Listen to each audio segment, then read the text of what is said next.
Let us begin. Tabu kathamritam tapta jivanam kabibhirilitam kalmashapaham sravana mangalam srimadaatatam bhuvi grinanti e bhurida janaha.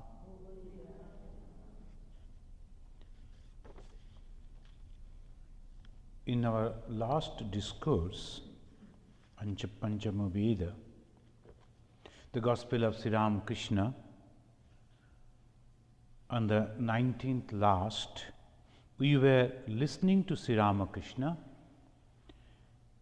apparently a dualist, a worshipper of Ma Kali in image, and at the same time, a man who never read scripture. And he was explaining nature of Brahman to a person who got the title Vidya Sagar, ocean of learning. And very interestingly, we noticed that Sri Ramakrishna was using the anecdotes, the stories, and the examples to explain the Brahman. Why? In his own words, only one thing has not been defiled. No one has ever been able to say what Brahman is. No one has ever been able to say what Brahman is. And to discuss that, to explain that, the last time we discussed about the Triputi Veda, a wonderful thing that is, it's called the object, the Gya, which we are going to know, then the Gyata, the knower, and the knowledge, the Jnana. Knowledge, then the knower, and the object to be known. These three things become one, three puti, three level, three stages, when it becomes one. What is our object? To know Brahman. And who am I? Brahman. What is the knowledge? Knowledge of Brahman. So I become Brahman myself. So this is the very special stage of mind. And that is why no one can explain it. It only can feel it, anubhava, but cannot be explained. Sri Ramakrishna tells about the two brothers who after graduation came back from the Guru Griha, from the house of their Guru, and then the father was inquiring, asking them, what you have learned about Brahman?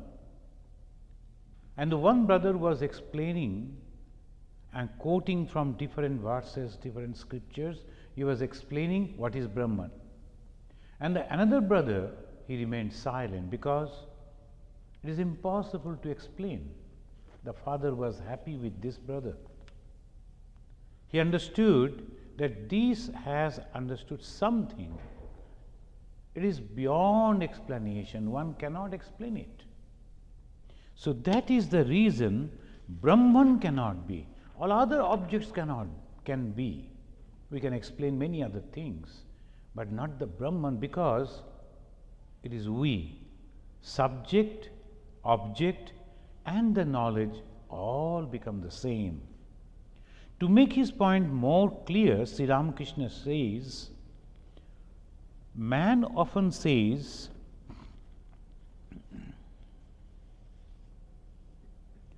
man often think they have understood Brahman fully. Once an ant went to a hill of sugar. He is giving another anecdote. We have to understand how vast the knowledge is. Because we understand many things. At the same time, we do not know the vastness and the depth of knowledge. There we are nowhere. We cannot understand anything. That's why he is explaining, men often think they have understood Brahman. Once an ant went to a hill of sugar. One grain filled its mouth. Taking another grain in its mouth, it started homeward. On its way, it thought, next time I shall carry home the whole hill. Look at it. One grain is sufficient for it. Another grain only it can carry, but thinking, I will take the whole hill next time. So that is exactly what we think, that I will understand God. I have understood God. It's just like an ant. He is giving the example. That is the way our shallow minds think. They don't know what Brahman is beyond one words and thought. However great a man may be, how much can he know of Brahman? Shukadeva and the sages like him may have been big ants, but even they could carry at utmost 8 or 10 grains of sugar.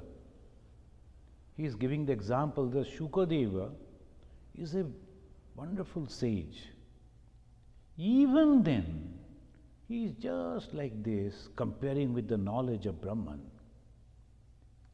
So, why he is telling this? Because the moment they say God is like this, it is a blasphemy. They don't understand. God means only this. God means only this is the path. They are against God, anti-God. For you, up to that. For the ant, one little piece, that is sufficient. One grain is sufficient. I am satisfied with this. If you like, you go in your own way. So that is exactly Sri Ramakrishna's thing. The moment you say this much and no further, blasphemy against God. As for what has been said in the Vedas and Puranas, then in the Veda and Purana, they are going on giving the description of the Brahman. What about that? Do you know what it is like? Sri Ramakrishna is telling about the Veda and the Puranas, all our scriptures. Suppose a man has seen the ocean and somebody asks him, well, what is the ocean like? Look how he is explaining. So simple. But one can understand it so clearly. The Vedas, volumes after volumes are there. If you go to our library, go to our bookstore, so all Vedas are there. We look at it at awe. My God, so much of Veda. And this Veda means what? The same knowledge. How? Then Sri Ramakrishna is explaining, if a person is asking someone what is the ocean, how it ocean like, then the person will open his mouth as wide as he can. Because the ocean, then he is telling, oh, what a sight, what tremendous waves and sounds. As vast as possible, the way it is possible, he will try to tell it. But the description of Brahman in the secret book is like that. It is said in the Vedas and Brahman that Brahman is the nature of bliss. It is Satchid Ananda Sarupa. That's all. When I traveled from Calcutta to Andaman, I traveled by the boat, the ship, big ship. And the moment we enter from the river, the moment we entered into that big ocean, I could understand what Thakur meant. You cannot explain. Anywhere you look, except the sky, everywhere water. The below, all around, everywhere water. How can we explain? And and the wind came, and they were telling it is nothing, not to be afraid of. And each and every one, they were trembling. No one could take food, all were vomiting. I was having two of my monastic brothers. They were sitting before the gate of the toilet, because one is coming out, another is going and vomiting, and he is coming out. Sorry. So this way it is going on. So excuse me. Sorry. So the ship, usually it goes like this. It's called this way it will be doing, and then this way again. So you cannot digest anything, everything will come out. It's so difficult. But somehow I had a peculiar nature. I didn't feel anything, rather I enjoyed. And then I went to the dining hall at the time, 6:30 or 7 was the time. I went to dining hall. Dining hall people were thinking that nobody will come, and they cleaned everything. They were going to retire. Then when they saw me, well, how come you are coming for food, and what is there? You have to serve me food. So that is the nature. This way we feel, but we cannot explain. When the waves were coming so big, coming and breaking on the ship, and sometimes just crossing over the ship, unthinkable. And that was nothing. The captain and other people, the sailors, they were telling it is nothing. How to explain? When I was talking this to our devotees, to our friends, impossible. Previously I was in Cherrapunji. Those are hill-bound people. They have not seen ocean, neither a big river even. So when we were talking about the ocean, they couldn't understand. In the books, ships and all these things are there, they couldn't understand. Then one day there is a film, cinema, we were showing them. When they saw the ship and the ocean, they shouted, "Itinnaat, Itinnaat." Itinnaat means beautiful. In their language, Itinnaat.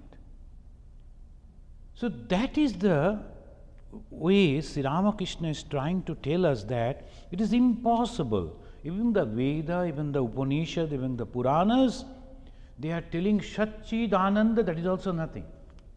Somehow they are trying to tell.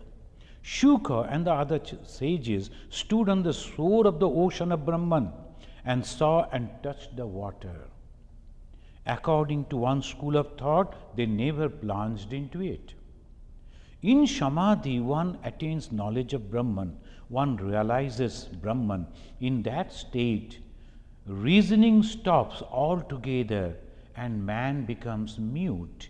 He has no power to describe the nature of Brahman.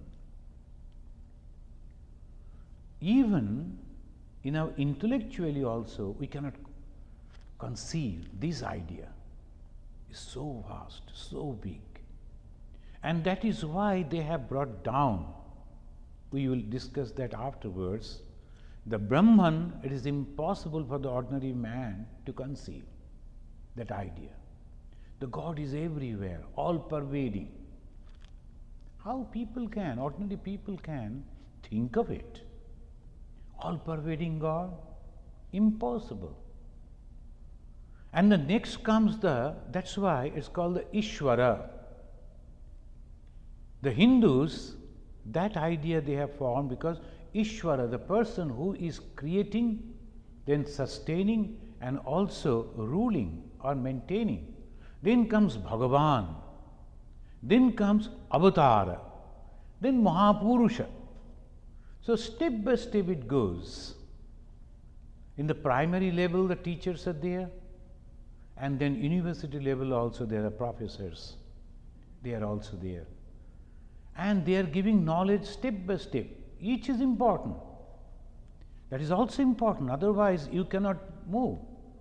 Suddenly if you call a person and ask him to be admitted in a university level, how it will be?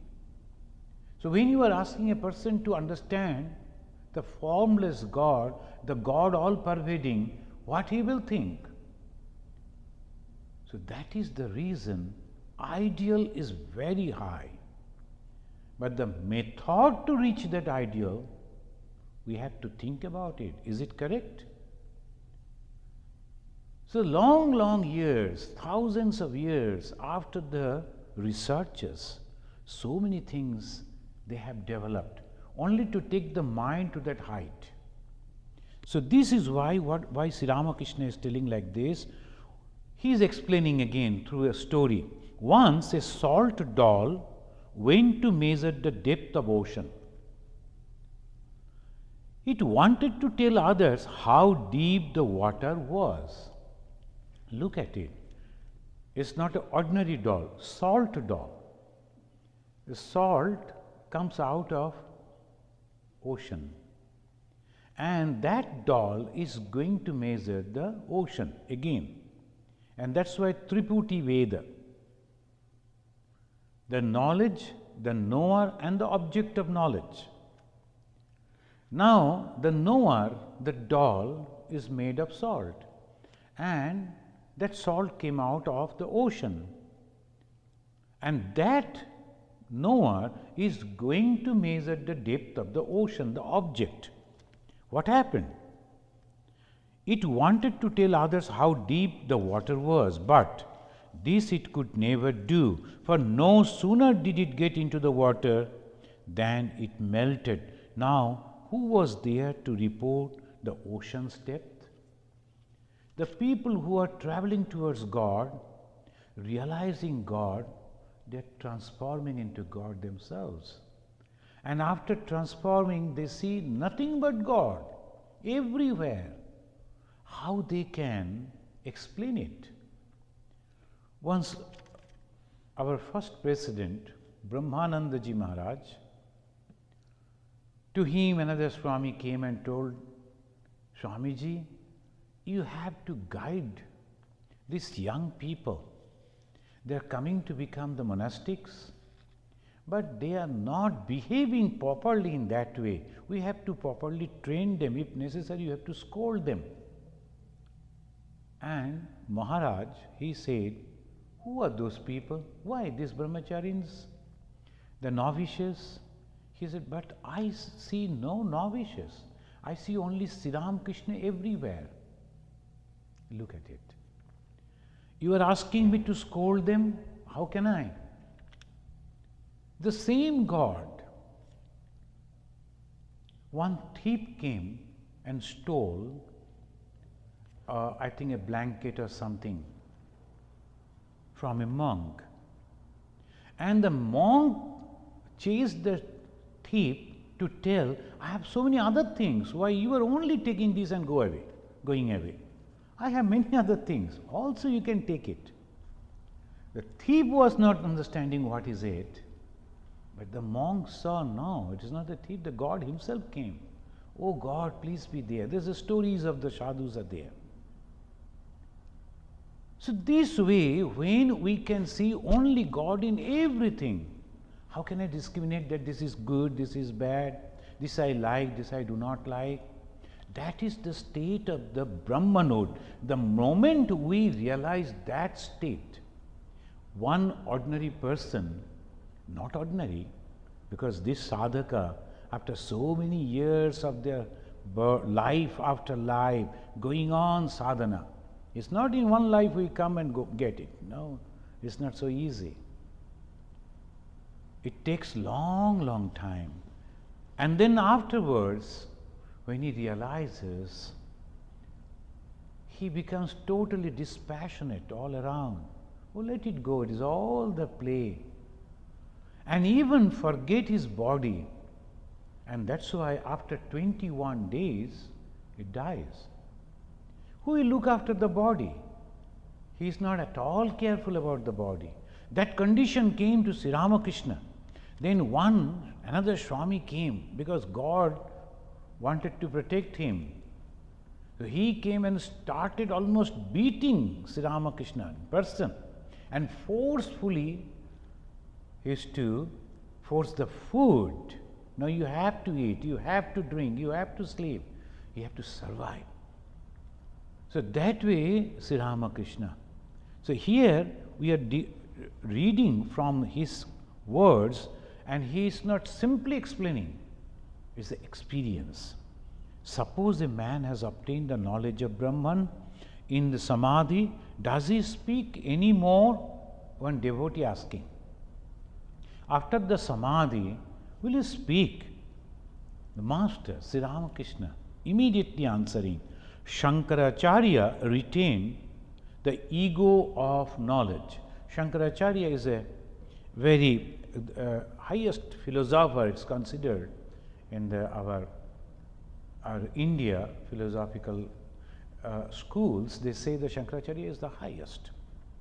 And he propounded this Advaita Vedanta, no Dvaita, no two, it is only one. But this one is not the one that the Semitic religion is propounding. This one is inclusive everything. There is no minus, everything plus, everything. All bad or good or indifferent, all are within that. So this Shankaracharya retained the ego of knowledge. If I am not having the ego, I cannot survive. And that is the reason Shankaracharya, in order to teach others, because the compassion, oh, if I don't go to them, if I don't tell them, how they will know? And if they are not knowing it, they will suffer. The moment I think, let them suffer, that means I am not compassionate. I am not thinking them as my own. The mother cannot sit quiet when she sees that her children are going to astray. It cannot. She will go, try as best as possible. So that is the reason Shankaracharya, after the vision of Brahman, a man becomes silent. He reasons about it as long as he has not realized it. What is Brahman? How this can be realized? That is not the good path. This is the real path. All these things goes to whom? Who has not already realized?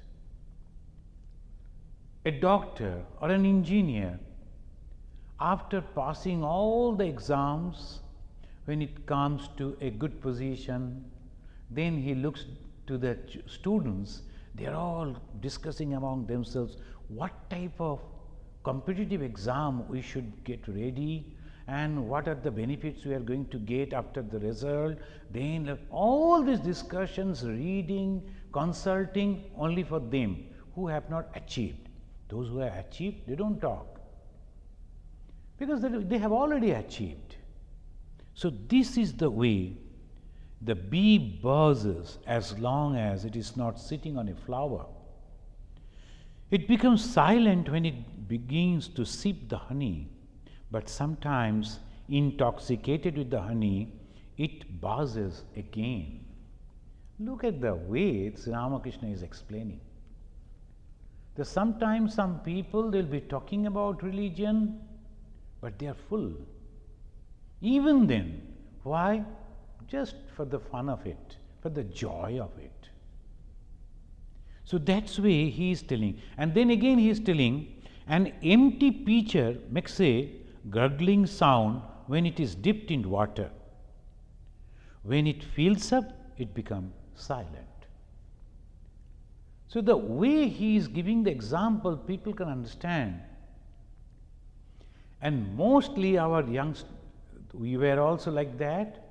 The youngsters, they will be all coming and telling why we had a meeting at the monastics, the prospects and problems of Vedanta movement outside India. So that was the topic we were discussing, and they were excited. And they were suggesting, we should do this, we should do that, different way they were suggesting. And the General Secretary Swamiji, he was simply sitting and, oh, is it? That's a good idea. Oh, you can try, that's a good idea. Because we have already crossed all those things. We know that nothing is going to happen by that. It's not just a simple thing that we will plant and it will grow, or we will construct. It's a human being. You are handling a human being. It is so easy to worship God in the images. Whatever food you offer, oh God, please take, he is never coming and telling you why you have not put the salt in the food and you are offering. Why this is sour, I cannot take it. Why too much of oil? But if you go to a living being, every day he will say. And naturally it is so difficult. So the human being, we are transforming. Is it possible for any other human being to transform a human being? No, impossible. Just you are standing like this and telling sisters and brothers, people will clap? No. So I told you perhaps, the one gentleman in Calcutta, he came and in a big, almost 14,000 people, huge gathering. And he got excited seeing that huge people, all people. And he stood like this, like Swami Vivekananda, and he said, sisters and brothers of Calcutta. Nobody clapped. Why should we? Because we all know that we are okay. The second sentence, third sentence, he is going on raising his voice and uttering the same thing. Then the president of the meeting, the Swami Ishatmananda ji, he came and whispered, it is okay, now you continue. So simply uttering won't do. Because with that you should have the feeling. The one gentleman here, he drank a lot, and then at night, I think 2 o'clock, he knocked the door in the ashrama and told, I am the Girish of America. Then the Swamiji, he said, I am not the Sri Ramakrishna of America, you go. So he was expecting that the moment I will say Girish, they will open the door, and Sri Ramakrishna did it. But the Girish had that faith, and you are imitating only. It don't do. So that is the way Sri Ramakrishna is telling. When the empty people, they will be talking so many things, but it is of no use. Those who are full, they have a different way they can teach people. And only God can transform. Human being cannot. It's impossible. We may be just suggesting, that's all.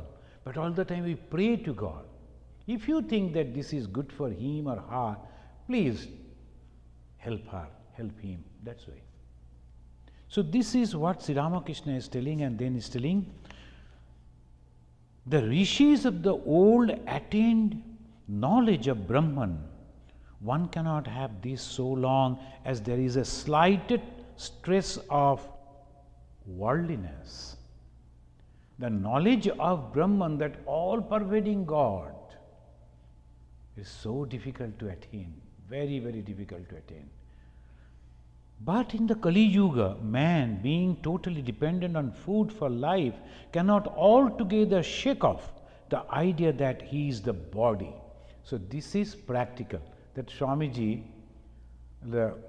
I think Sunday in his discourse he was telling, be practical. See how practical Sri Ramakrishna is. He is telling that in the Kali Yuga we cannot forget our body. So obviously, in this state of mind, it is not proper for him to say, I am he, aham brahmasmi. The moment you are telling that I am Brahman, only you are telling, but are you really feeling?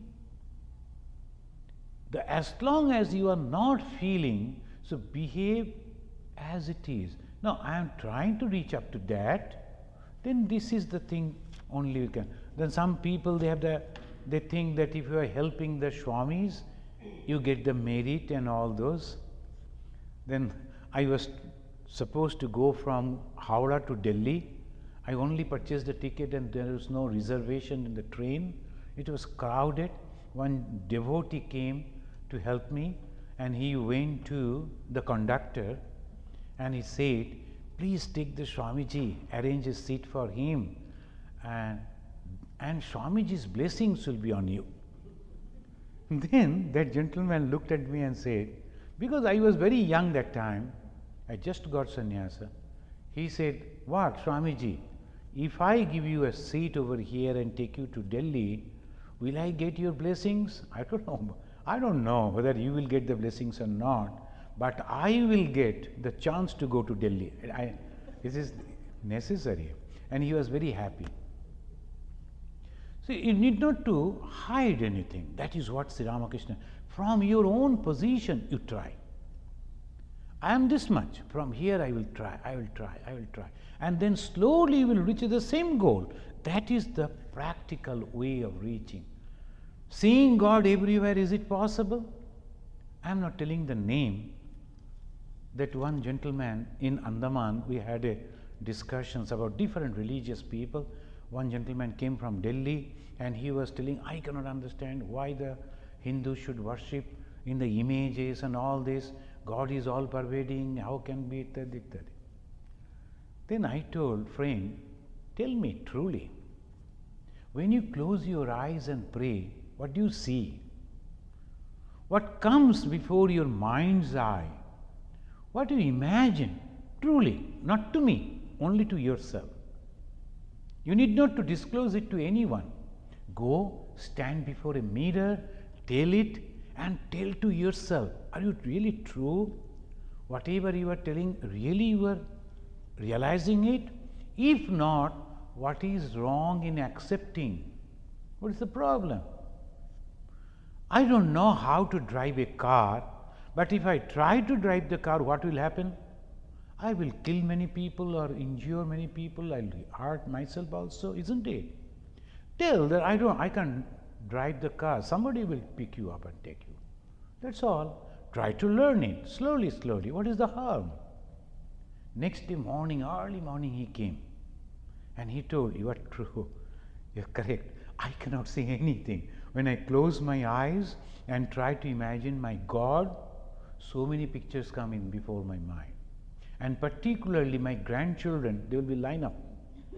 I love them so much. I told, that's good. What's wrong? You're a householder and you love your grandchildren and you are looking at them and then not as a human being, you see them as God. So this way, if you are going, it is not my teaching, it is the teaching of Sri Ramakrishna. So it is going in this way. In Kali Yuga, we cannot follow that path. The Jnani gives up his identification with worldly things, discriminating not these, not these.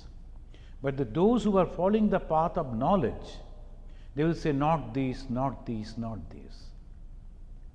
The grandfather of Swami Vivekananda, he became a monk and he left the home. But suddenly he was in Kashi, Benares, and suddenly he came to a place where his wife and others, they were there. The moment he saw that group, Maya, Maya, he was running and then he ran away. So that was the way, and then he wanted to test his mind. So after 12 years, he came to Calcutta, he was staying in a friend's house, so that I am living near to my relatives, near and dear ones, but I am not attracted to them. Is it possible? He came to test like that. So sometimes in the previously people, they used to do like that. But present day Ramakrishna mission, only bachelors can join. Previously, because the marriage age was very 18, 16, so that was the way the society was. So many of our Swamis, they were married. Brahmananda ji, Shivananda ji, like that. Swami Vivekananda and one very rich person, he wanted Vivekananda as his son-in-law. And he told, if he marries my daughter, I will send him to London to study. Sri Ramakrishna heard it. He ran to Kali temple and prayed to Mother Kali, oh Mother, please don't bind him. He has lot of work to do. So marriage is a different way. But some people, they should not go to that because they should be free from the bondages. And free from the bondages means for what? Just enjoying here and there? No. They should be dedicated to God, and their life can be given for the service of the many. When I was asked to go to Arunachal Pradesh, a place where no one will like to go. If you ask other people to go and be there, who will go? Even the government officers, they will be always, after 2 days, 2 months or 3 months, if they are posted over there, immediately they will start writing for the transfer. They don't like to stay over there. Who will? But we enjoyed staying there. We know what to do. We have to serve God. We have to take the name of God, and we have to serve the living Goddess. Something will go on. In Calcutta, the same thing. In Chicago, the same thing. They were telling, oh, you are going to America, and you what? I am not going to the sea beach. I am going to America, but I will be in a room. I will be only taking the name of God. That's all. The same life. So it is not the place, but the people with whom we live. Why? Because we don't have bondages. We don't have any attachment. But those who are already there, they should not behave like that. They have to continue as long as God keeping them there and going on praying, praying, praying, praying. And time will come when the God will say, okay, you are free. So that is the reason. A man cannot live on the roof a long time. The Brahman means, Sri Ramakrishna is telling, Sa Re Ga Ma Pa Dha Ni. In the Sapta Sura, Sa Re Ga Ma Pa Dha Ni. The seventh. Those who learn the Eastern music, the first thing they will be going on playing. And the bass is Sa, and the highest is Ni. One cannot continue on Ni for a long time. Sri Ramakrishna giving an example. The one cannot live just with Brahman, not this, not this. He is living with the society. So why not think about the society? The universe and its living beings. Vigyani, Jnani, then Vigyani. Jnani means the path of knowledge, the person following the path of knowledge. And Vigyani means above that. This is spatial knowledge. What is that? That reality which is nirguna, without attribute, is also saguna. The same thing it has happened. God, which is not having any form, the formless. Guna means sattva, raja, tama, the three qualities. But it is also having those things. All that we see is nothing but the manifestation of God. So this is the beauty.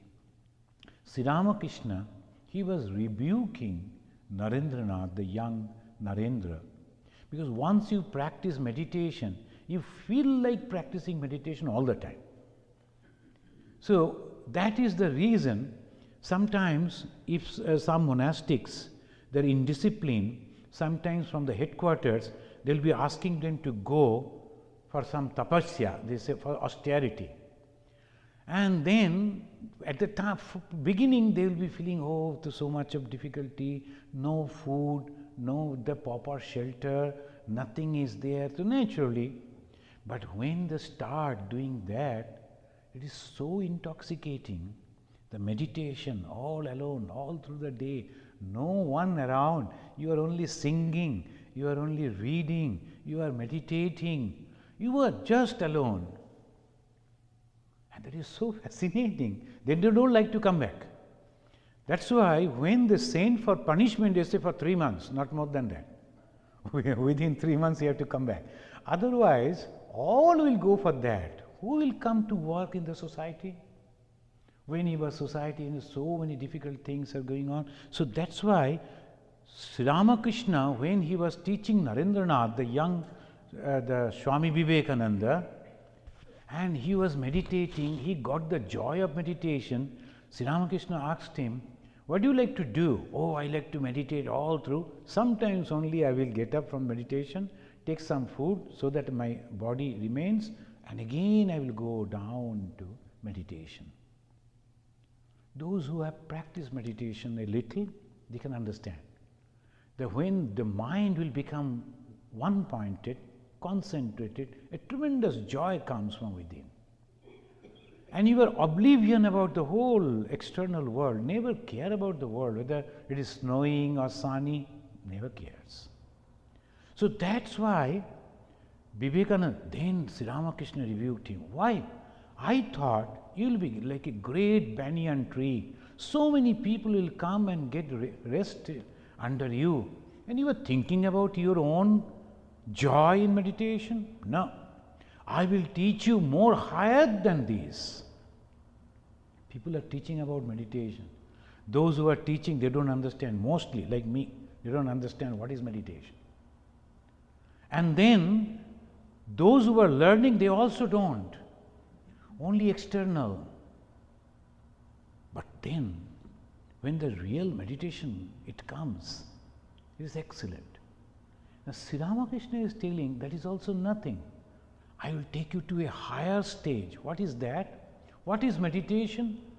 We try to see God within our heart. And there we merge with God. And God is nothing but joy. So we feel joy. Now suppose you open your eyes and see all people all around.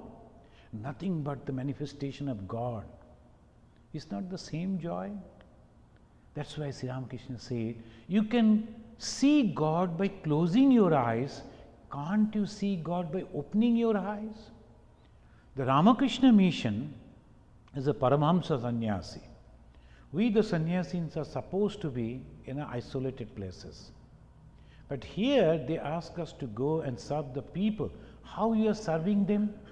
Only trying to give them this knowledge that you are divine. In whatever position you are, whatever work you are doing, you are divine. What is the symbol of divinity? Love. You have love within you. That love only limited. When it will be all covering love, all embracing love, when you are feeling for others, then you are spiritual. And that is called Vijnani. A man cannot live on the roof a long time. So he has to come down. Then Sri Ramakrishna is telling, the path of knowledge leads to truth. Satya, truth. What is the truth? I am God myself. That is the truth. I am telling it, but not feeling it. The moment we think about God, what we think of? All powerful, omnipotent, omnipresent, omniscient, all powerful God. Am I like that? No. I don't know what to do, what not to do. So many things. But the path of knowledge leads to that. As does the path that combines knowledge and love. Another thing he is telling. The path of knowledge as Shankaracharya, he was following. Now, another path is there, the path of knowledge and love.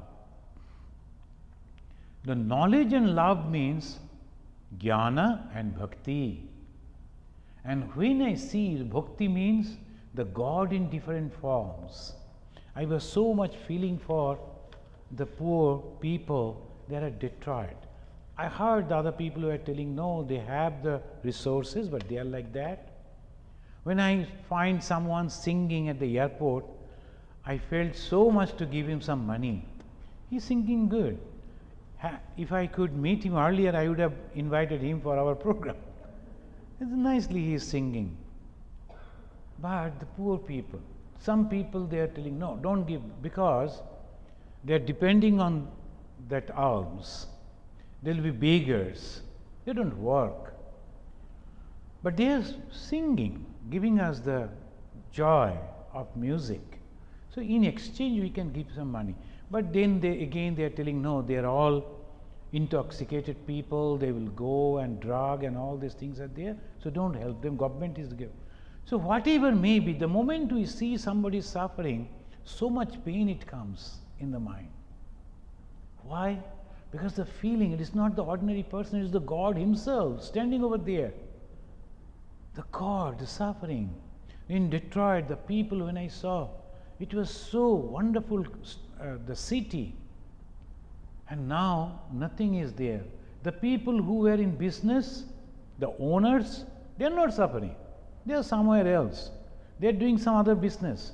They have the capacity, they have the capital. What the ordinary people will do? Someone was the only ordinary job they used to do, now they have lost it, depending on somebody else. And whole day what they will do.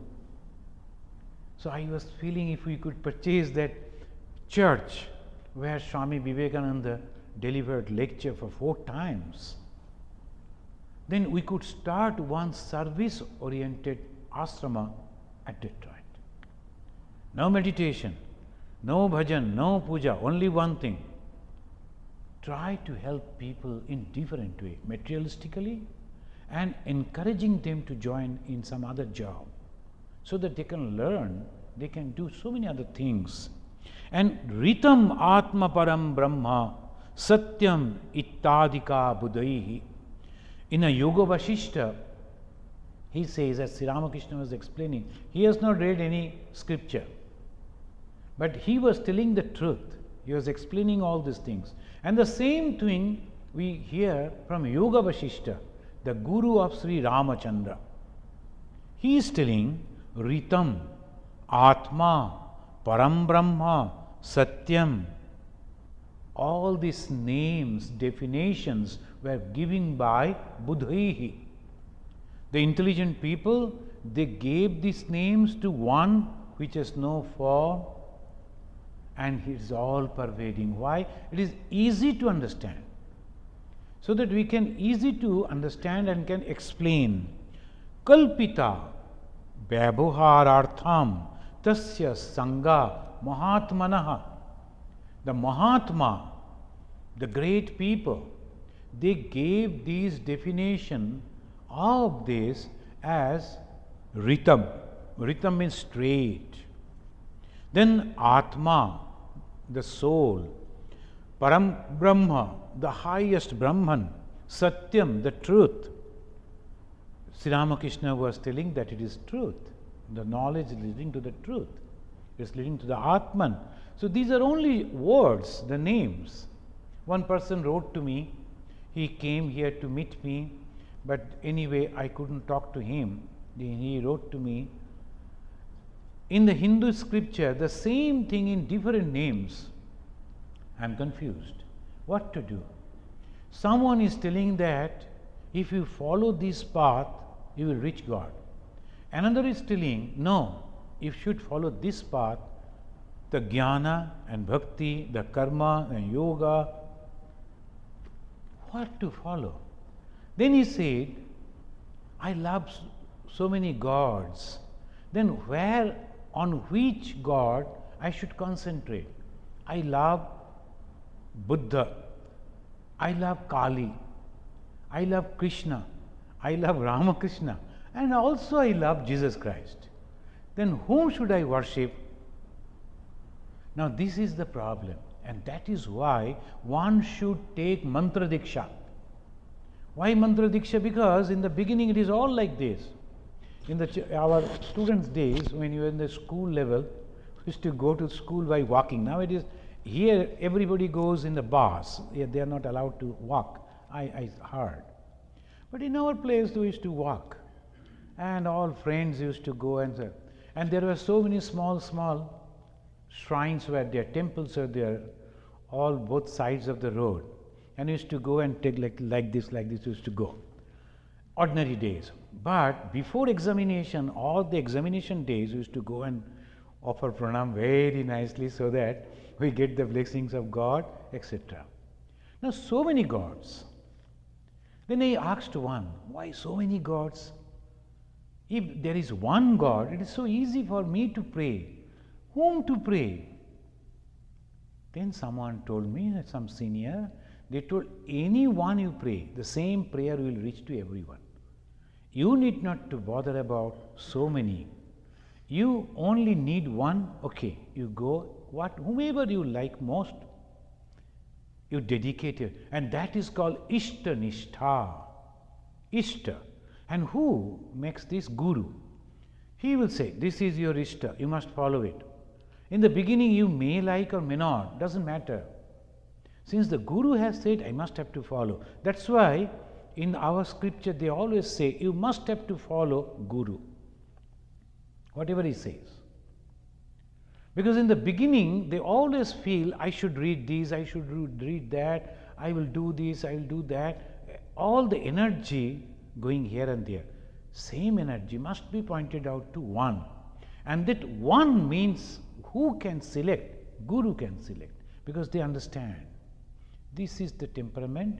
If you are doing it, it will be good. So that is the reason they are telling all these different names, but only one. But who is that Brahman? Then Mahanirvan Tantra. Tantra deals with only the Shakti, Kali. And here he is telling, Yato Vishyam Samudbhutam. Who is Brahman? From where this whole universe has come. There must be something on the basis of which all these things. Well, these are all changing. Today we are here. After 20 years, somebody else will be standing here or somewhere else. I won't be, maybe, I don't know. I won't be here. Like this it goes. Where from it comes? Somewhere must be. Then it says, from that God, which is Brahman. And it merges. Yena yatancha tishtati. There only you are there. Otherwise, how can you see? Then finally, yasmin sarvani liyante. And all that merges in that. The clouds that we see, where from it comes? From the water.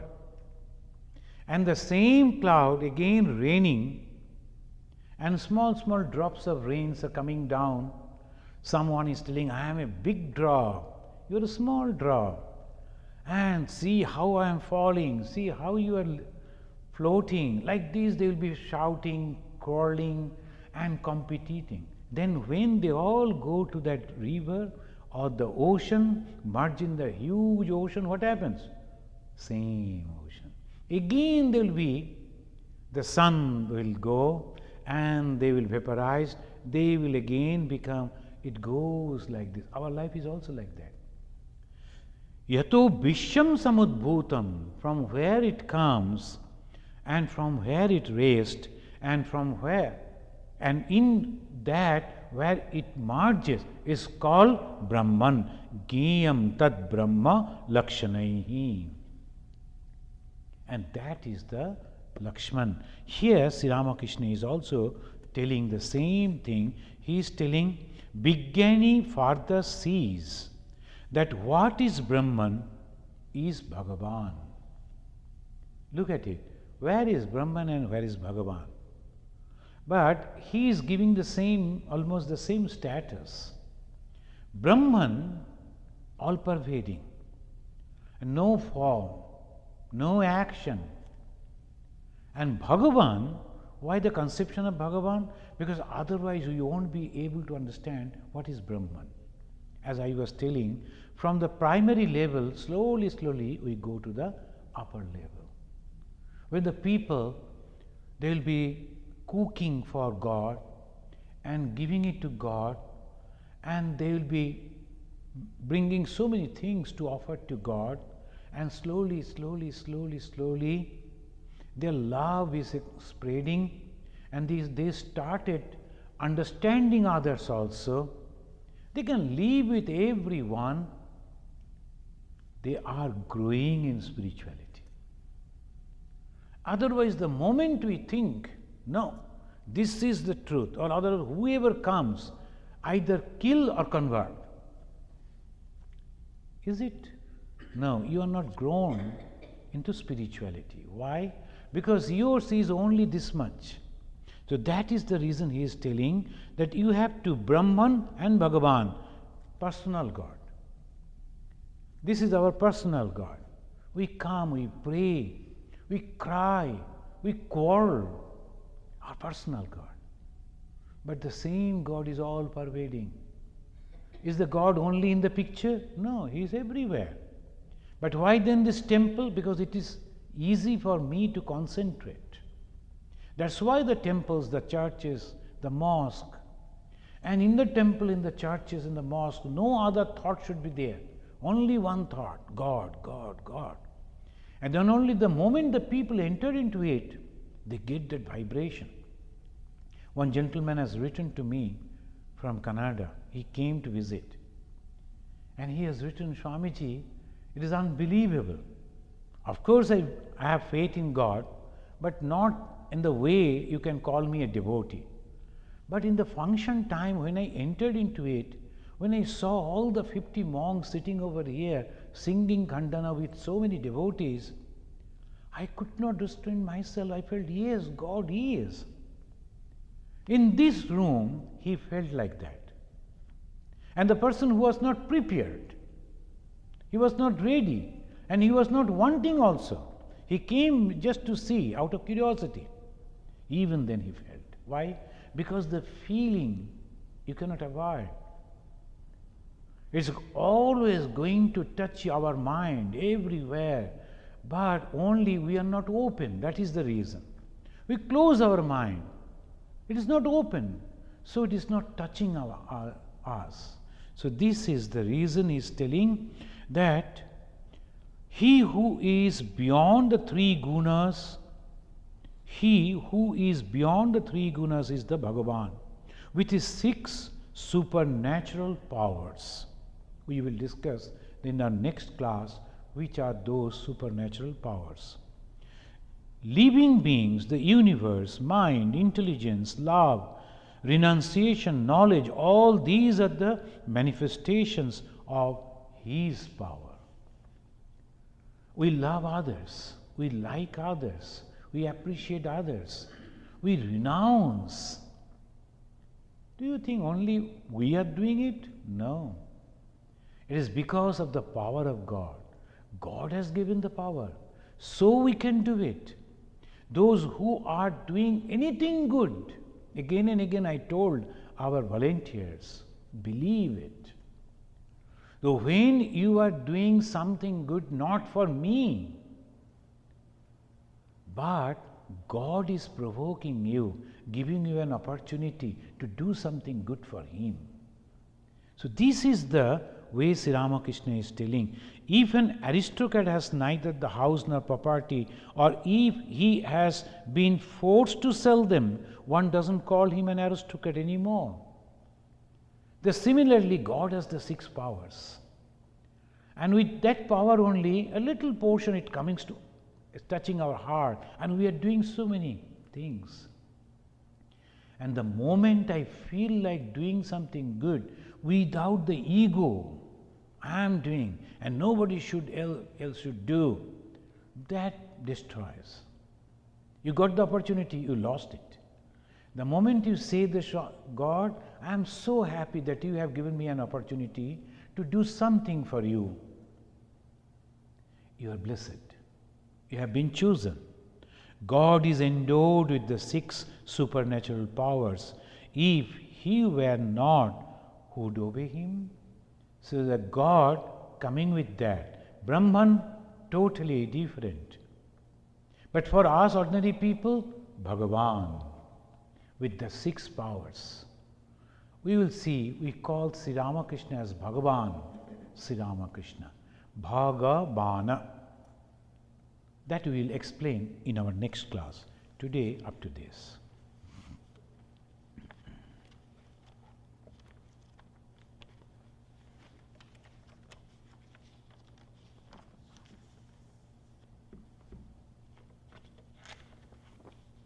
The effect of Thanksgiving is also coming on us too. People are less. Thanksgiving.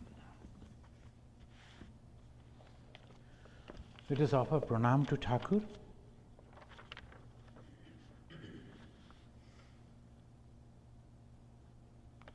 Niranjanam nityam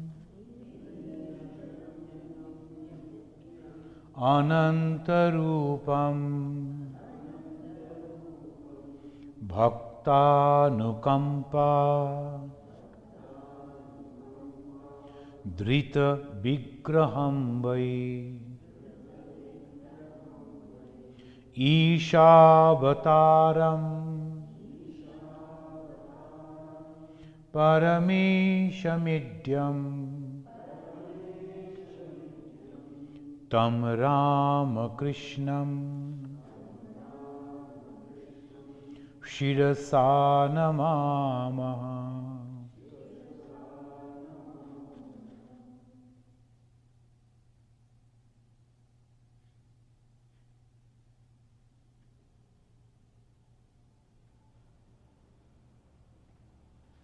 Om Shanti Shanti Shanti Harihi Om Tat Sat. Sri Ramakrishna Arpanamastu.